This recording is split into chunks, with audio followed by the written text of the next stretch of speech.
पिछले कुछ हफ्तों से कराची में और अब दूसरे आसपास के शहरों में और ख़ास तौर पे अब लाहौर में आँखों की जो है वो वबा फैली हुई है, एपिडेमिक है जिसको कंजक्टिवाइटिस कहते हैं या आम तौर पे लोग उसको आशोब चशम कहते हैं। ये वायरस का इन्फेक्शन है जो कि बहुत ही हाईली कंटेजियस है, यानी कि ये एक दूसरे को टच करने से लगता है। तो ये अब हमारे हॉस्पिटल की ओपीडी में अगर 300 पेशेंट आते हैं तो उसमें से 100 पेशेंट आलमोस्ट इसी कंजक्टिवाइटिस के आ रहे हैं। तो ये एक घर में एक को होता है, फिर दूसरे तीसरे पूरी पूरी फैमिलीज़ को ये हो रहा है। तो इसमें घबराने की ज़रूरत नहीं है। इसमें करना ये होगा कि अगर किसी को हो गया है तो वो किसी दूसरे को टच ना करे, यानी कि उसने आँखों पे हाथ लगाया हुआ है, आँख को हाथ टच किया और फिर उसने ऐसे नीचे बेड पे हाथ रखा तो उस जगह पे इन्फेक्शन जो है वो ट्रांसफ़र हो चुका है। उस जगह पे और दूसरा कोई बैठेगा, हाथ लगाएगा तो फिर वो उसको भी लगेगा। अब करना क्या चाहिए? करना ये चाहिए कि बार बार हाथों को धोएं। अगर हाथ को टच किया हुआ है, आँख को टच किया है, हाथ लगा लिया है तो हाथों को सैनिटाइज़ कर लें और हाथों को बार बार धोएं।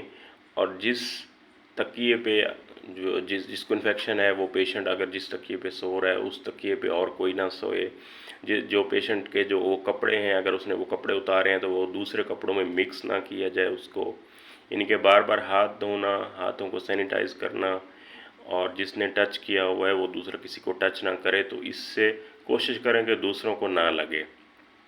और एक चीज़ ये भी कि अगर किसी को हो जाता है तो वो क्या करे, वो प्रोफिलैक्टिक बैक्टीरियल इन्फेक्शन से बचने के लिए एंटीबायोटिक के ड्रॉप डालें, जो कि क्लोरमफेनिकॉल, क्लोराप्टेक वगैरह के ड्रॉप्स आते हैं, ये डालें। ऐसे ऐसे ड्रॉप्स अवॉइड करें जिसमें स्टीरॉयड हो। तो ये डालते रहें। लेकिन अगर पेशेंट आपको लगे कि बहुत ज़्यादा आँख में दर्द हो रहा है या बहुत नज़र कम हो रही है तो फिर हॉस्पिटल जाके चेक करवाएं। हो सकता है आप उसको वायरल समझते रहें, कोई और बैक्टीरियल या फंगल कोई इन्फेक्शन ना हो। तो इसके अलावा एक बात ये भी कि जिस पेशेंट को ये हो जाता है कि वो तकरीबन हफ्ते 10 दिन के अंदर वो पेशेंट ख़ुद से ठीक हो जाता है। साथ ही पेशेंट को थोड़ा बहुत नज़ला ज़ुकाम और बुखार भी फील हो सकता है, उसके लिए पैनाडोल की गोली ली जा सकती है। Thank you.